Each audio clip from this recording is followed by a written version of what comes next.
The first time I noticed the cafe, it felt almost like it hadn't been there before.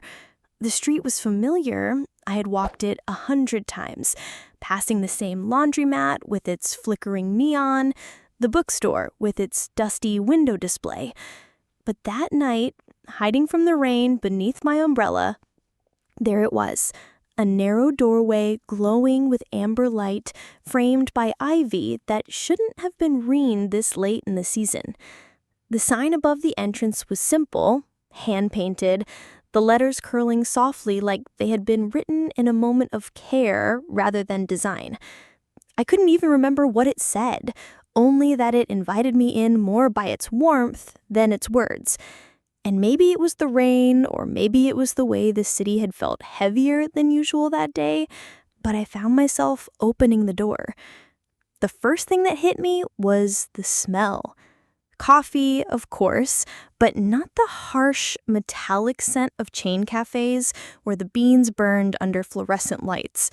This was deeper, richer, laced with cinnamon, with chocolate, with something that reminded me of fireplaces and old wood.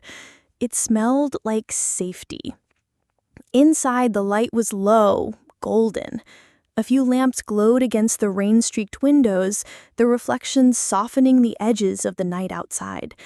The hum of quiet conversation wrapped itself around me like a blanket. There were only a handful of tables, most of them filled, but the room didn't feel crowded. It felt alive. I slipped my umbrella closed and shook off the drops before finding a seat near the window. The glass was cool against my hand as I traced the condensation, watching how the outside world blurred in the rain. For the first time all week, I let out a breath I hadn't realized I was holding. The waitress appeared with a smile that wasn't practiced, one that reached her eyes. "First time here?" she asked softly, as though raising her voice might break the spell. I nodded, and she recommended their house blend, something with cardamom and orange peel. I agreed without thinking. It felt easier to surrender to the rhythm of the place than to resist. While waiting, I let my gaze wander. People hunched over books, couples leaning close, friends laughing quietly into their cups. Each table felt like a world of its own. But it wasn't until my eyes reached the far corner that the air caught in my throat. There he was. At first I thought it was my imagination, a trick of the warm light and my tired mind. But no, the line of his jaw, the way his hair fell just slightly too long across his forehead, the habit of tracing the rim of his cup with one finger. I would have known him anywhere, even after all those years. 1,000 thoughts tangled at once. I hadn't seen him since before everything changed. Since I decided I was better off leaving, convincing myself some people were easier to forget. And yet here he was, as if no time had passed at all. He looked up then, his eyes catching mine across the cafe. The same color, the same weight in them that once made me feel seen in a way few people ever could. My stomach tightened, my pulse quickened. For a moment, the cafe seemed to still. The laughter, the clink of spoons, the sound of rain against the window, all of it faded into a hush. Time didn't just slow, it stopped. And I realized, with a mix of terror and wonder, that the universe had just given me back a chapter I thought was closed forever. For a moment, I thought about looking away, pretending I hadn't seen him, that I could simply finish my coffee, pay, and slip back into the rain like nothing had happened. But the truth was written across my face already, the widening of my eyes, the way I froze mid-breath. He knew I had recognized him. And then he smiled. Not the polite kind you give a stranger across the street, but the slow, familiar one that used to unravel me years ago. My chest tightened, heat rising to my cheeks, and before I could stop myself, I returned it. Hesitant, fragile, but real. I don't remember making the decision to stand. My legs carried me, my heart thudding against my ribs so hard I was sure the whole cafe could hear it. The rain pressed against the windows as though urging me forward, the hum of conversations fading into background static. "Selene," he said when I reached his table, just my name. The sound of it in his voice nearly undid me. "Daniel," I answered, softer than I meant to. It felt strange on my tongue after so long, yet also natural, as though I'd been saying it in my head all these years without noticing. We stared at each other for a beat too long, caught between disbelief and memory. Finally, he gestured to the seat across from him. "Sit, unless you're in a hurry." I shook my head quickly, almost too eagerly, and slid into the chair, my hands folded on the table, restless, betraying the storm inside me. He looked the same and not the same. Time had traced faint lines around his eyes, his shoulders seemed broader, his hair a little less tamed, but the essence, the spark I once knew so well, hadn't dimmed. It lingered in the way he leaned forward, the way he searched my face as though cataloging every change. The waitress returned with my coffee, setting the cup down gently between us. The scent of cardamom and citrus rose in a delicate swirl, grounding me. I wrapped my fingers around the mug, grateful for something solid to hold. "He almost didn't believe it was you," he said finally, his voice low, steady. "You look the same and different, both." A laugh escaped me, light and nervous. "That's not very specific." His lips quirked. "Neither is time." Silence lingered after that, but not the uncomfortable kind. More like a pause filled with too many unspoken things, waiting to be sorted. I glanced at the window, at the rivulets of rain chasing each other down the glass, and wondered how many times I'd imagined a moment like this, though never in a place like here. "What are you doing back?" he asked gently, careful not to pry. "I could ask you the same," I countered. "The city feels too small for coincidence." His eyes softened, amused. "Or maybe just big enough to let us circle back." Something in my chest eased at that, as if for the first time in years I wasn't running against the current, but drifting with it. I sipped the coffee, its warmth filling me, its flavor bright and unexpected. We began to talk then, about small things first. Work, places we'd lived, the little details you use to stitch conversation together when the bigger truths still feel fragile. But with every word, the years between us shrank, folding in like pages of a book. I found myself laughing at his stories, the way I once had, forgetting the heaviness I usually carried. The cafe seemed to glow brighter, the rain outside softer, as though the world conspired to give us this pocket of peace. At one point, he leaned back, studying me with a kind of quiet awe. He admitted, "I never thought I'd see you again." Not really. I told myself I was fine with that. But now, he broke off, shaking his head with a rueful smile, "now I realize I wasn't fine at all." The words slipped into me, warm and dangerous. My pulse quickened, my fingers tightening around the mug. I didn't know what this meant. I didn't know if it was the beginning of something new or just a fleeting night carved out of chance. But I knew one thing with startling clarity. For the first time in a very long time, I was glad I hadn't stayed home. And maybe, just maybe, I was ready to let myself hope again. The longer we talked, the more the world outside the cafe ceased to matter. The rain had become a steady percussion, tapping against the glass, but inside, the air was golden, thick with the scent of coffee and cinnamon. My pulse, which had started the evening in frantic rhythm, slowed into something steadier. It was almost frightening how quickly old rhythms returned when you least expected them. At first, we lingered on safe topics. He told me about the city he had been living in, about work that both challenged and drained him. I admitted, with a half smile, that my days were filled with designing things that rarely felt like mine, but that I clung to the little victories, the moments when something beautiful slipped through. It felt easy. easier than it should have been, until the silences grew longer, heavier, as though we both knew what waited behind them.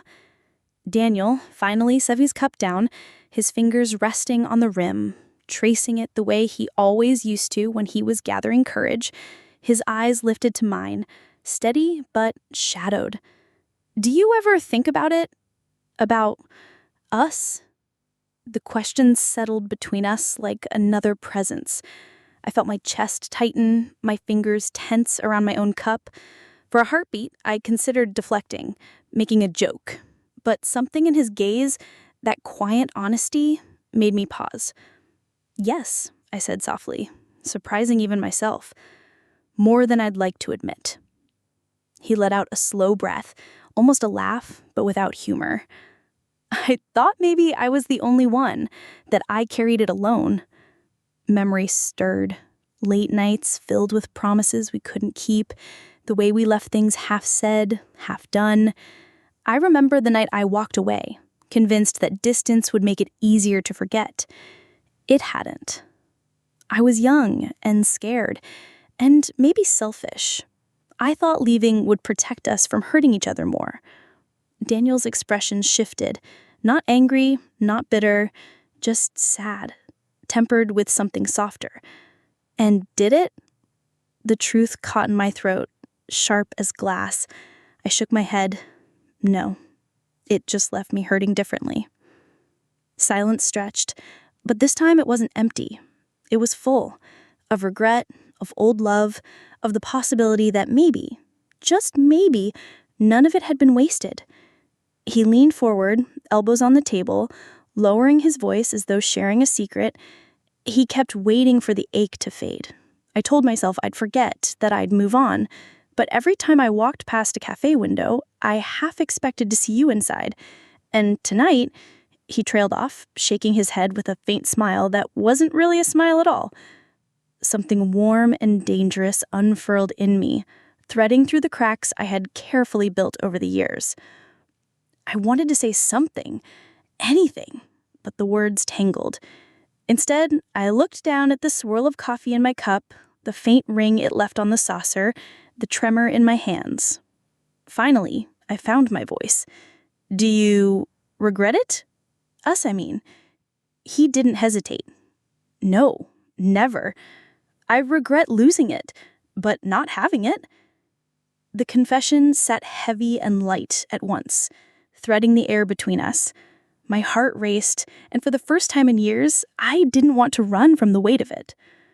Outside, the rain slowed, drops stretching into silence. The window cleared just enough to catch our reflections side by side. Older, changed, but still bound by something time had not erased. And in that moment, I knew this wasn't about reopening an old wound. It was about daring to believe that some things weren't meant to stay buried. The quiet between us shifted again. It wasn't awkward, but it was heavy, like the moment before thunder breaks. I could see it in his eyes, the weight of something long held back, something neither of us had dared to touch for years. It was that night, wasn't it? Daniel said finally, his voice low, steady, though I could hear the tension underneath. The night everything broke? My throat tightened. The coffee in front of me had gone cold, untouched. I pressed my hands around the cup anyway, as though the porcelain could anchor me. Yes, I whispered. I think about it more often than I want to. He leaned back slightly, his gaze flickering toward the window where the rain had softened into a drizzle. He replayed it sometimes, the words we threw at each other, the silence that followed. I told myself you didn't care enough to fight harder. But maybe I just didn't know how to listen. The memory rose sharp and uninvited. We were younger, reckless with our hearts, both too stubborn to bend. I remembered the sting of his words, but more than that, I remembered my own silence, the way I chose to leave rather than stay and untangle the mess we had made. I was angry. I admitted, my voice breaking just a little, and afraid. afraid that if I stayed, we'd destroy each other. So I ran. I thought distance would save us. His expression softened, but his jaw tightened in the way that it always did when he was holding something in. I waited, Selene, for months. Every day I thought you'd call, that you'd come back, that maybe it wasn't the end. But you didn't. The guilt I had carried for years twisted tighter, pressing against my ribs. I lowered my eyes, tracing the wood grain of the table. I couldn't. I didn't know how. Every time I thought about reaching out, I convinced myself you were better without me. Silence stretched, heavy, but this time neither of us looked away. It wasn't a silence that pushed us apart. It was one that dared us to stay. Daniel exhaled, long and slow, and then leaned forward again, his hands resting flat on the table. Do you know what I realized sitting here tonight? That I'd rather face the storm with you than keep pretending the calm without you was enough? The words struck something deep in me, something fragile and fierce all at once. My eyes burned, and before I could stop them, tears slipped free. I brushed them away quickly, embarrassed, but he caught the movement and shook his head softly. You don't have to hide that, he said gently. For years I had carried the weight of that night like a scar I refused to show, and now, sitting across from him in this golden-lid cafe, I felt the edges of it loosen, as though confession itself was a kind of healing. I drew a shaky breath.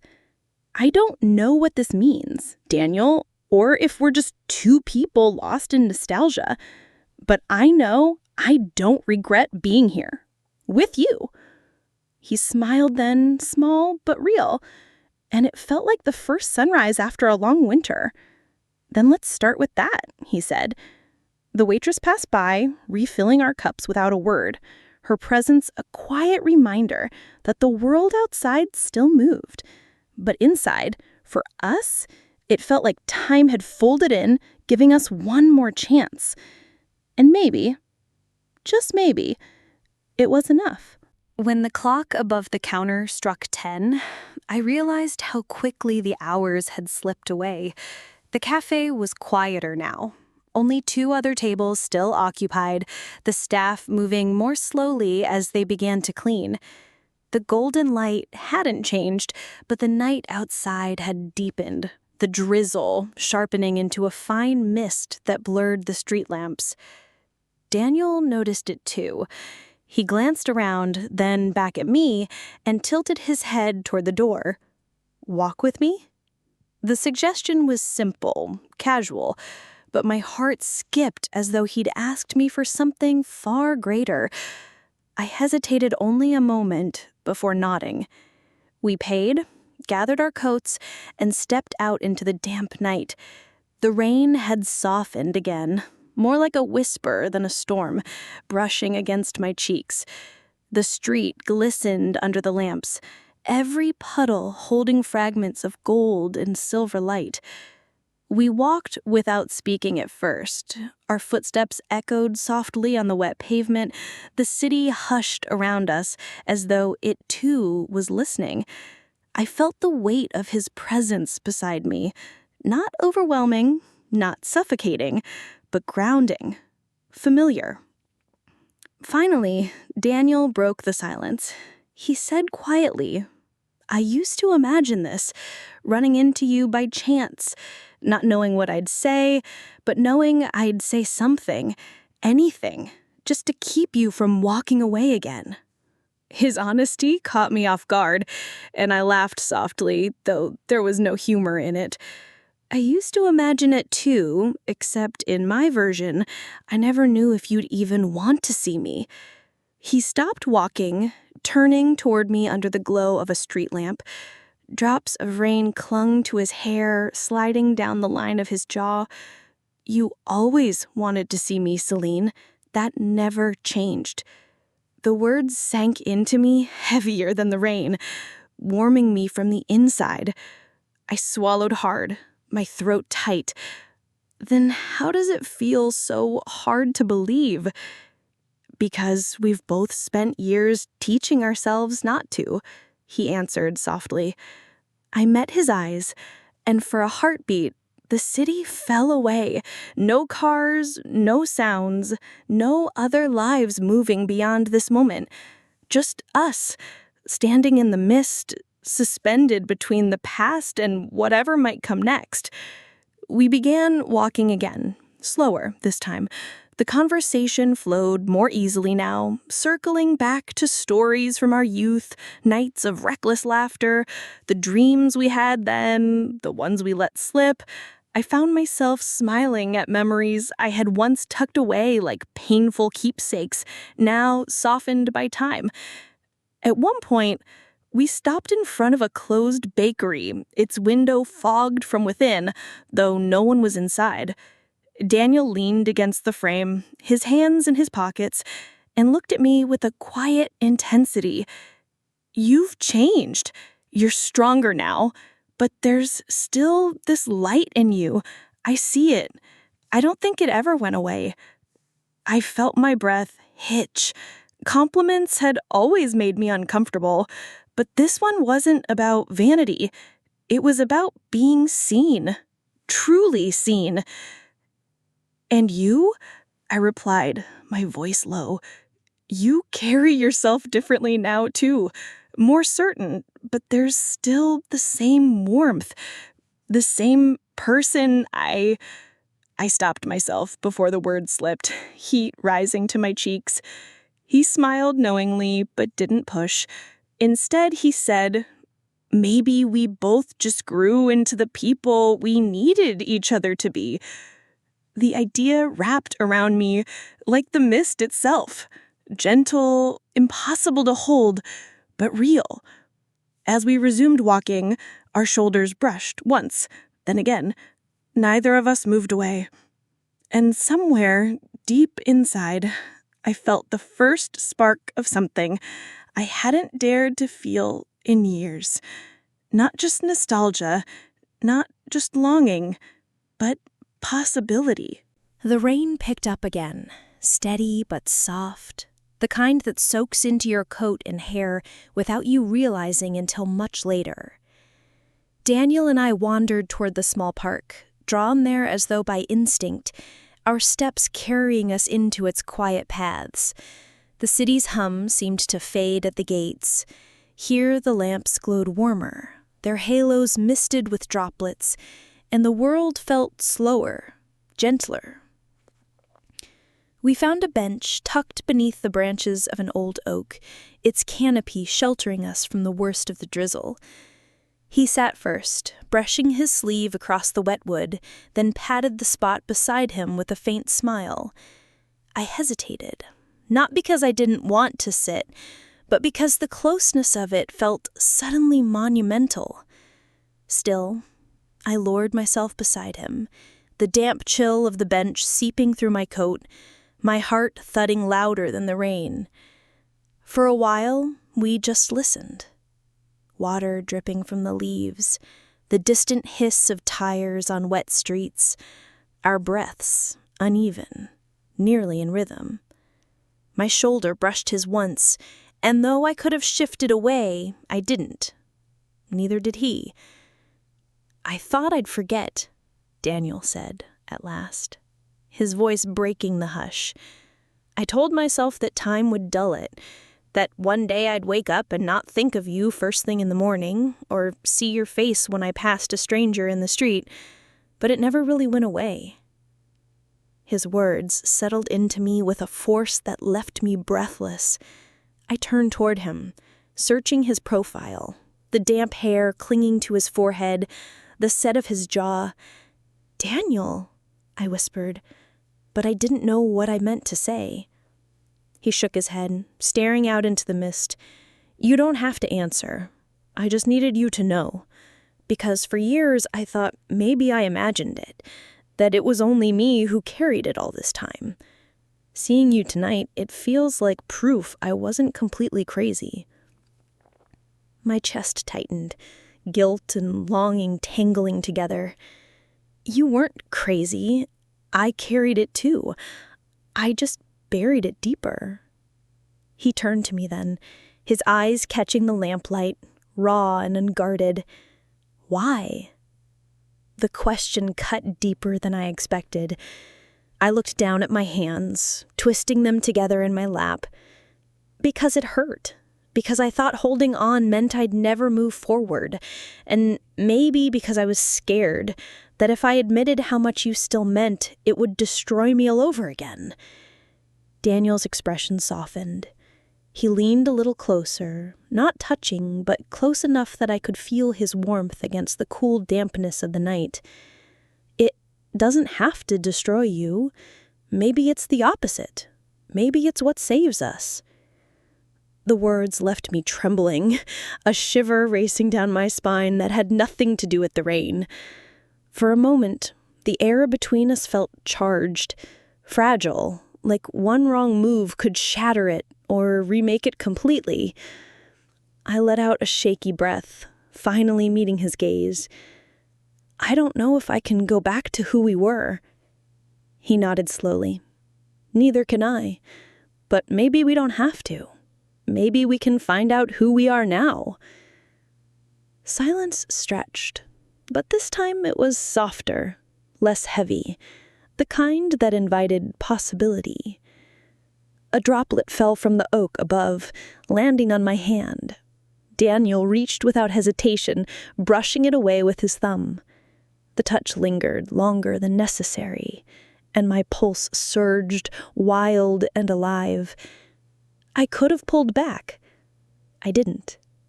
Instead, I whispered, "What if this is just nostalgia? What if tomorrow we wake up and it feels different?" He smiled faintly, his thumb still resting against my skin. Then tomorrow we'll know. But tonight all I know is that I'm here, with you, and that's enough. The world beyond the park, the rain, the streets, the years we had lost, seemed to blur, leaving only the small circle of light around us. And within it, for the first time in forever, I let myself believe that maybe second chances weren't just stories we told ourselves. The silence between us stretched, but it wasn't empty. It was full of things waiting to be spoken. The park seemed to lean closer, the rain softening into a mist that hovered in the pools of lamplight. Daniel shifted on the bench, his hands clasped loosely in front of him, as though he were steadying himself. "When you left," he began, and the weight of his tone made me sit straighter. "I told myself I'd be fine. I tried to build a life around the idea that what we had was just a chapter, something finished, something I could close. But the truth is, I never closed it. I carried it everywhere, into every room, every conversation. There were nights when I'd wake up convinced I'd heard your voice, and mornings when I'd look for you beside me, even knowing you wouldn't be there." His words cut through me, sharp and tender at once. My throat tightened. I wanted to answer, to say I'd felt the same, but my voice refused to come. Instead, I reached out, almost without realizing, and touched his hand. The contact was brief, light, but it sent a shock through me. He turned his palm upward, catching my fingers, holding them gently as if they were breakable. "I tried to forget," I whispered, finally forcing the words out. "I told myself you'd moved on, that I had to. But every time something reminded me of you, a song, a place, even the smell of rain like this, it was like being pulled backwards. I'd bury it again, deeper, but it always found a way back." Daniel's grip tightened, not painfully, but firmly, anchoring me. "Then why didn't you call? Why didn't you try?" The question hung between us like a blade. I drew in a shaky breath, rain beating on my lashes. "Because I was afraid you wouldn't want to hear from me, afraid I'd ruin whatever life you'd built without me. And maybe afraid you'd answer, and I'd realize too late that the person I remembered didn't exist anymore." He studied me, his face caught between pain and understanding. I would have answered every time, no matter what. My chest ached. I closed my eyes, briefly, letting his words sink in. Then, softly, I said, I didn't stop loving you, Daniel. I just stopped letting myself admit it. The confession slipped out before I could reconsider. My heart pounded as though I'd stepped off a ledge, waiting to see if I would fall or fly. He inhaled sharply, and when I opened my eyes, he was looking at me with something raw and unguarded. The kind of gaze that strips away years and defenses, leaving only truth. Slowly, almost hesitantly, he lifted his free hand and brushed a strand of wet hair from my cheek. His touch was warm, grounding, achingly familiar. For a moment, I leaned into it, the world narrowing to the simple press of his palm against my skin. Every memory, every unsent message, every night I'd wondered about him, they all seemed to collapse into this single breath, this single choice. I could have pulled away. I could have let fear win, like I had so many times before. But I didn't. Instead, I whispered, I don't know where this leads, but I don't want to run from it anymore. Daniel's thumb traced a line just below my eye, catching a raindrop that might have been a tear. Then don't, he murmured. The night around us seemed to still, the rain fading into the background until the only sound I heard was the rush of blood in my ears.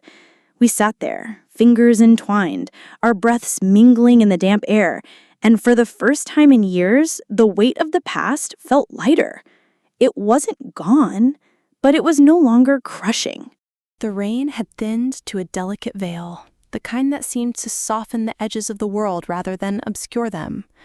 The lamplight shimmered on Daniel's face, tracing every familiar line, every new detail time had added. His hand was still against my cheek, his thumb lingering as though reluctant to let go, and I realized I didn't want him to. For years, I had rehearsed what I might say if I ever saw him again. Apologies, explanations, maybe even accusations. But in this moment, all of that seemed unnecessary.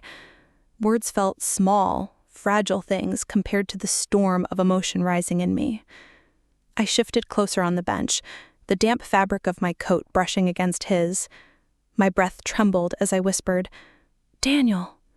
Not as a question, not as an answer, but as a plea. He heard it. I saw the recognition in his eyes, the way his chest rose as if holding back everything he'd kept locked away.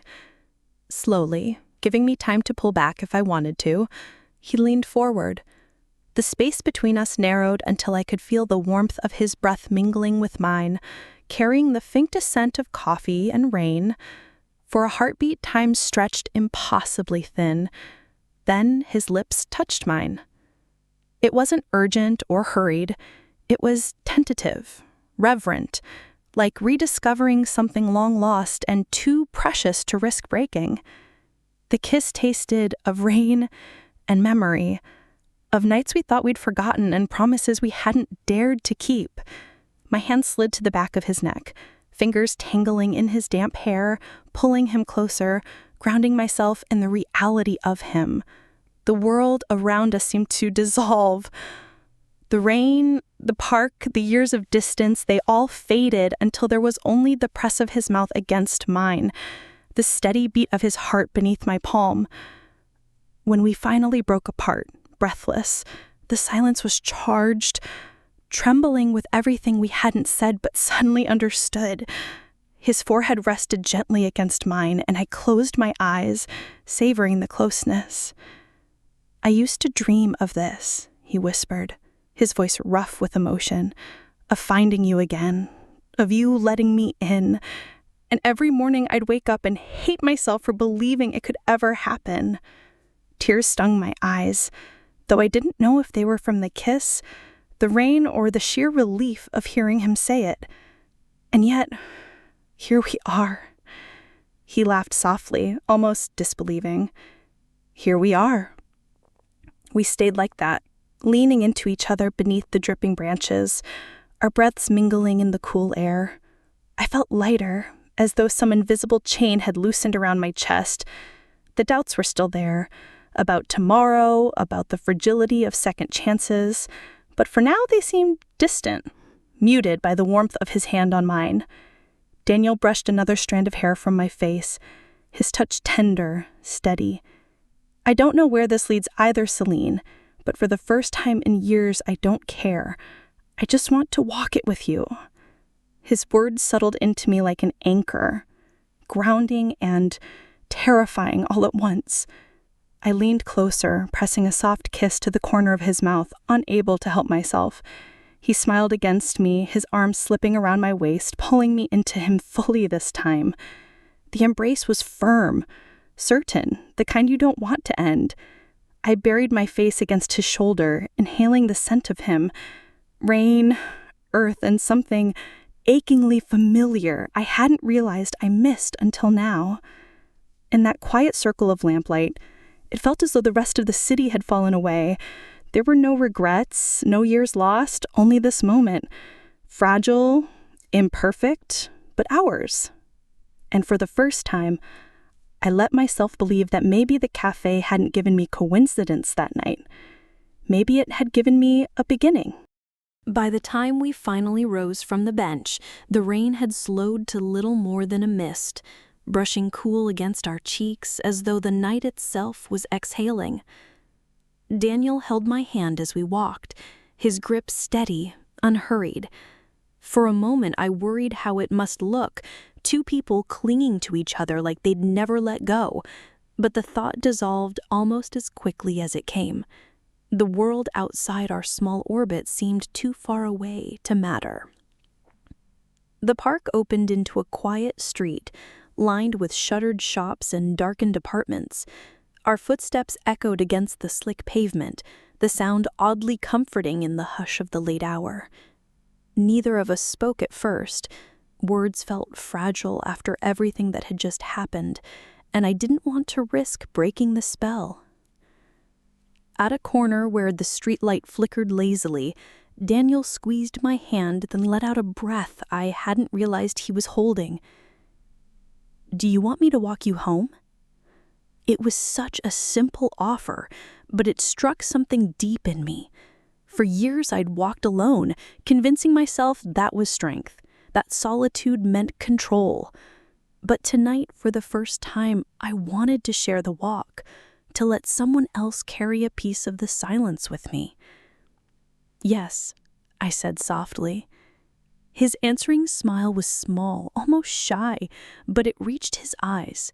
He adjusted his coat, then tucked my hand into the crook of his arm, the gesture old-fashioned but grounding.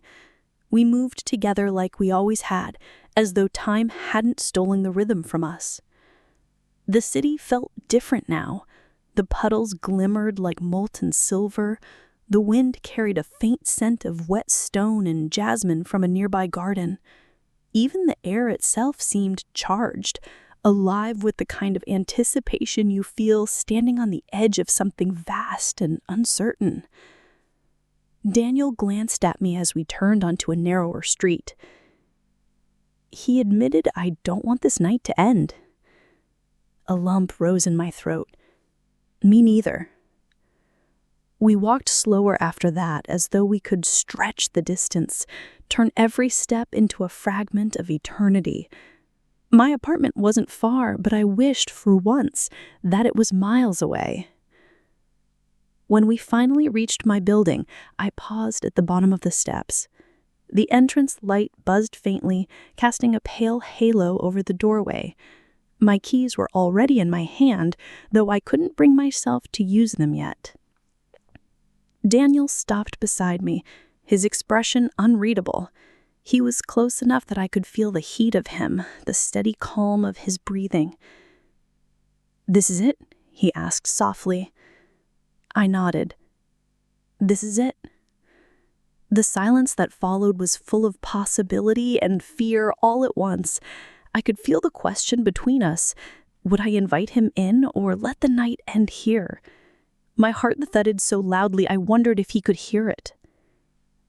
He reached up, brushing a raindrop from my cheek, his fingers lingering against my skin. "He don't want to push," he said gently. "Whatever you decide, I'm grateful for tonight, more than you know." The tenderness in his voice nearly undid me. I swallowed hard, my eyes dropping to the key in my hand, then back to him. "I don't know if I'm ready, but I also don't want to close the door on this. Not again." His lips curved into the faintest smile. "Then don't. Just leave it open. Even a little."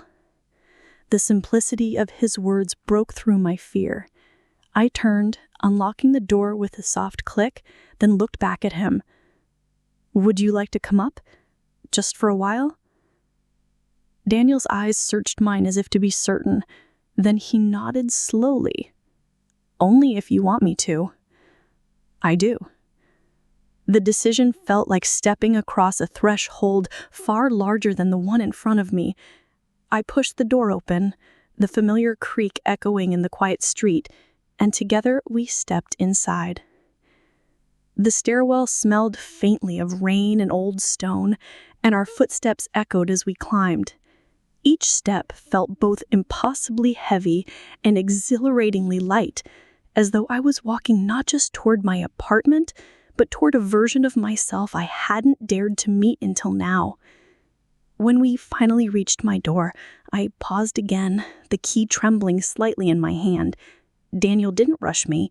He simply waited, steady and patient, his presence a quiet anchor. And when I finally turned the lock and pushed the door open, the air inside seemed warmer, almost expectant, as though even the walls knew that something long postponed had just begun. The door clicked shut behind us, and with it the hum of the city faded, replaced by the softer stillness of my apartment. I flicked on the hallway light, its amber glow spilling across the wooden floorboards. The space smelled faintly of vanilla and jasmine, the remnants of a candle I'd burned earlier in the evening, long before I knew where the night would lead.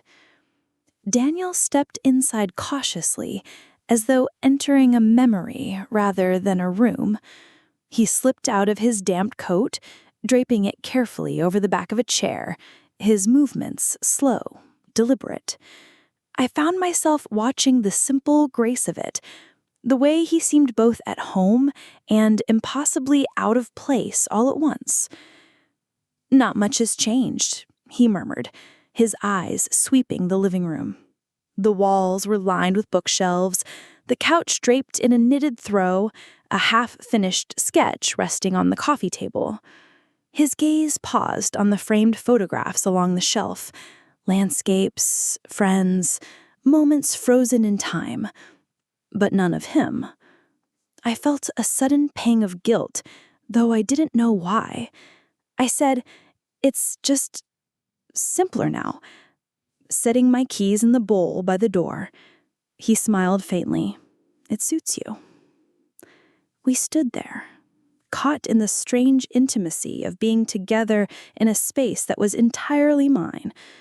The rain pattered softly against the windows, a backdrop to the hush that filled the room. "Would you like some tea?" I asked, needing the small act to anchor myself. He nodded. "Tea sounds perfect." I moved into the kitchen, the familiarity of the ritual soothing me. Kettle, cups, the rustle of tea bags. Daniel followed, leaning against the doorway, his arms folded, watching me with an expression that was half smile, half something heavier. "You always made tea this way," he said, a hint of wonder in his voice. Like every step mattered. I glanced over my shoulder, meeting his gaze. It does matter. Little things are what hold everything else together. When the water boiled, I poured it slowly, the rising steam filling the air with warmth. I handed him a cup, and for a moment, our fingers brushed, lingering just long enough to spark the same current I'd felt in the park. We carried the cups back to the living room, settling on the couch. The cushions sunk beneath us, closing the space until our shoulders touched. I curled one leg beneath me, holding the tea close, the steam misting my face. Daniel sipped, then set his cup down on the table, turning towards me. His expression had softened, but his eyes carried a question, one he hadn't voiced yet, one I wasn't sure I was ready to answer. "I keep thinking this isn't real," he admitted quietly. "That I'll blink and you'll be gone. That this will turn back into one of those dreams I used to hate waking up from." My throat tightened. I set my cup aside, my hands trembling slightly. "It's real," I whispered, more to convince myself than him. He reached for my hand, wrapping it in his, warm and steady. "Then tell me I'm not imagining this, that you feel it too." The truth sat heavy on my tongue, but I let it out anyway. "I feel it. I've always felt it." His breath caught, his thumb tracing slow circles against my skin. For a long moment, we simply sat there, the air between us humming with the weight of everything we'd just confessed. Finally, I leaned against him, resting my head on his shoulder. The fabric of his shirt was soft and faintly scented with rain, his body solid beneath mine. He let out a quiet breath, tilting his head until it rested lightly against my hair. We stayed like that for what felt like hours, sipping tea, listening to the rain, saying little. It was a silence that healed rather than hurt, a reminder that sometimes words only get in the way. When I finally closed my eyes, lulled by the warmth and the steady rhythm of his breathing, I realized something that both terrified and comforted me. For the first time in years, I didn't feel alone. The tea had long grown cold on the table, but neither of us seemed to notice. We sat close, our breaths weaving together in the soft stillness of the apartment. Outside, the rain had faded to a distant murmur, like a lullaby sung just beyond the window. The night was deep now, hours slipping past without either of us reaching for the clock. Daniel shifted slightly, careful not to disturb me as I leaned against him. His arm slid around my shoulders, drawing me nearer. For once, I didn't resist. The warmth of his body seeped into mine, grounding me, making the room feel smaller, safer. "I used to imagine your home," he said quietly, his voice a low rumble against my ear. "I thought about what it would look like, how you might live, but I never pictured being here like this. Not really." I'd tilted my head to glance at him. "And? Is it what you imagined?" A faint smile curved his lips. "It's more. It feels like you. Warm, lived in, quiet, but not lonely. I think I like it here too much already." His words stirred something inside me, fragile and dangerous. I shifted slightly so I could face him better. The lamplight softened his features, casting golden shadows that made him look both familiar and impossibly new. "I never brought anyone here," I admitted, my voice barely above a whisper. "Not really. Friends sometimes, but no one who mattered." The weight of my confession lingered in the space between us.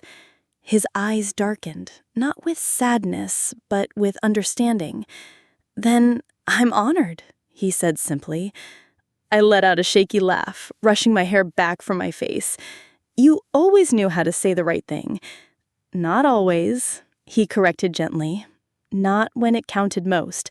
But maybe now I can try again." Silence stretched again. Not uncomfortable, but thick with possibility. I found my hand resting on his chest, feeling the steady beat of his heart. His gaze dropped briefly to where my fingers curled against him, then lifted back to mine. "Selene," he whispered. My name carried both a question and an answer. I didn't reply with words. Instead, I leaned in, closing the small distance between us. Our lips met once more, this time without hesitation, without the fragile caution of the first kiss. It was deeper, fuller, charged with everything we had carried, everything we were finally willing to give voice to. His hand slid to the small of my back, pulling me closer, while mine traced the line of his jaw.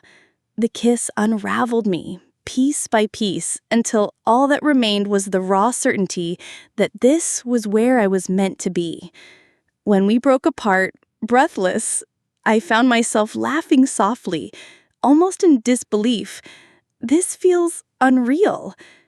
Daniel's forehead rested against mine, his eyes closed. Then let's not wake up. We stayed like that for a long while, simply holding each other, letting the night cocoon us in its quiet embrace. Outside, the world continued. The streets, the rain, the ticking of time. But in that room, time bent, stretched, and finally seemed to pause altogether. For the first time in years, I felt as though I was standing not on the edge of loss, but on the threshold of something new. Not a repeat of the past, but a future we hadn't dared to imagine until now. And as his arms tightened around me, I let myself believe, if only for tonight, that beginnings could come long after the ending. The night stretched on, the hours melting quietly into one another until I lost all sense of time. The apartment had settled into its own hush, the faint creak of wood as it cooled, the distant rhythm of rain easing into silence. Daniel and I sat close, the lamplight dim around us, shadows softening the edges of everything. At some point, I rose to switch off the light. The room fell into darkness, except for the glow of the city filtering through the window, pale and silver. Daniel didn't move from the couch. He simply watched as I crossed back, my steps soundless against the floor. When I sat again, he reached for my hand, without a word, his fingers twining easily with mine as though they never forgotten the shape of the gesture.